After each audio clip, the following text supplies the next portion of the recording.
Spaceballs the T-shirt. Spaceballs the coloring book. Spaceballs the lunchbox. Spaceballs the breakfast cereal. Spaceballs the flamethrower. You know, sometimes you'll hear people say, hey, what's the big deal about all this product placement?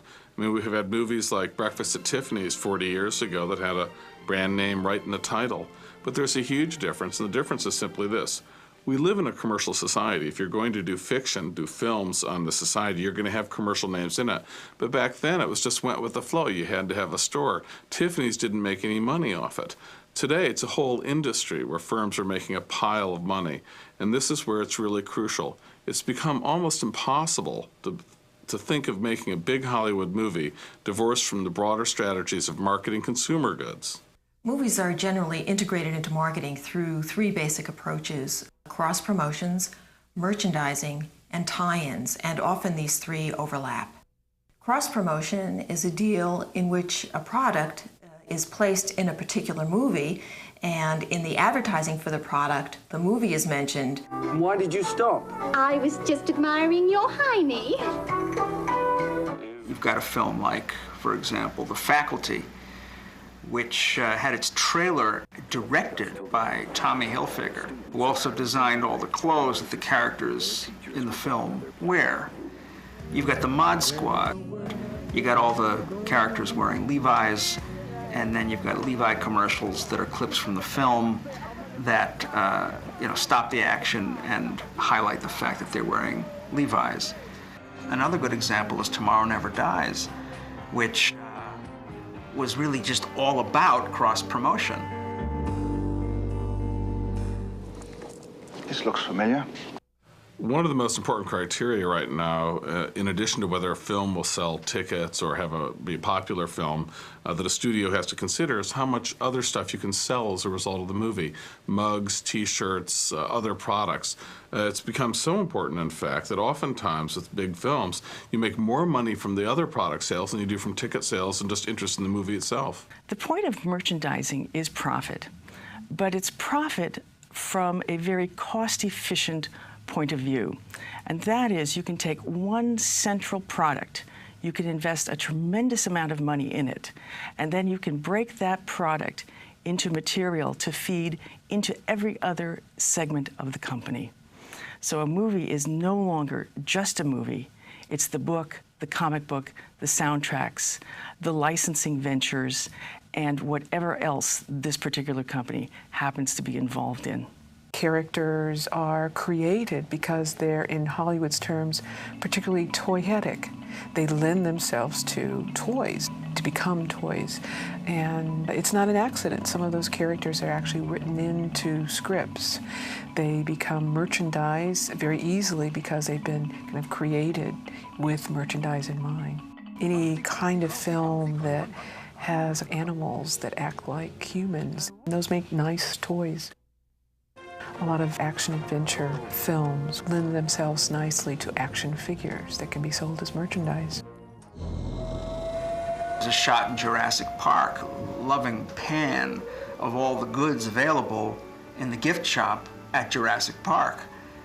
Well, you could walk out of the movie and into the lobby of the theater where the film opened and see the same kind of display. Commercialism is imbued directly into the creative process of making films today in a way that wasn't the case 10 or 20 years ago. The line between the creative side and the business side of making films has been eroded. It almost doesn't exist anymore. Movie tie-ins are arrangements made with businesses, companies, brands that already exist to tie into a movie in some way. The most important deal along these lines came in the mid to late 1990s when Disney and McDonald's signed a 10-year deal. So whenever a Disney movie came along, it would be the only thing advertised in the Happy Meal at McDonald's at all 23,000 McDonald's restaurants around the world. Now at McDonald's, you can get cool plates from Disney's new movie, like Zeus, Phil, and Her. $1.99 more when you get a Happy Meal. So it's an enormous boost for Disney. Every time they have a kids movie, it gets the entire McDonald's crowd knowing about it and their Happy Meals, and people think of the Disney movie and they think of McDonald's at the same time. And the trade press has even called them McDisney, to give some sense of how closely joined at the hip they are.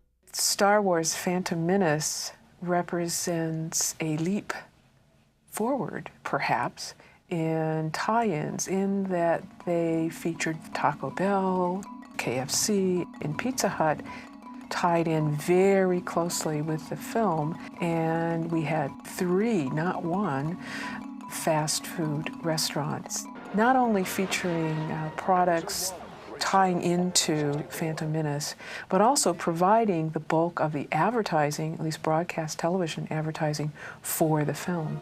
In theaters across the country, you can see the most famous heroes in the galaxy.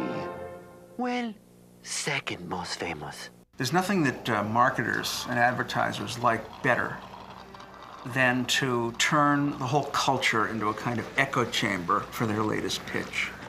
They want to make the whole world around us resonate with nothing but the message. The Star Wars trilogy is back on the big screen, and it's even better with a Pepsi. Great effects, man. And I can hardly wait because, you know, Star Wars coming out in May. Premiere Magazine has 4 collector's editions with different covers. See, there's Natalie, wow. There's George, there's that cutie patootie Ian McGregor. You can buy these right now. You can go to various stores, pick them right up. Star Wars glow-in-the-dark puzzle. You see that right there? They got a little warning label here in the corner. By the time you complete this puzzle, George Lucas will have made another $1 billion. If we look at the Phantom Menace carefully, it shows us really clearly the product saturation logic that's going to dominate Hollywood in the 21st century. Although the film itself was pretty expensive to produce, around $115 million, that figure is overwhelmed. It's dwarfed by the merchandising deals that had already been set up before the film even opened. Those were worth $3.5 billion. And I think that's why a lot of people were disappointed with the Phantom Menace, because it was essentially an extended ad for all this merchandise. But Hollywood's created movies as commercials before. Back in the 1990s, Time Warner made a film called Space Jam, and it was a film that linked Michael Jordan with Bugs Bunny, and it was based on the idea that had been generated in a Nike shoe commercial on television a couple years earlier. And when they made the film, they basically said, we don't really care if this film does well at the box office, because we think we can sell $1 billion worth of merchandise with Michael Jordan and Bugs Bunny on the shirts and the cups and the mugs.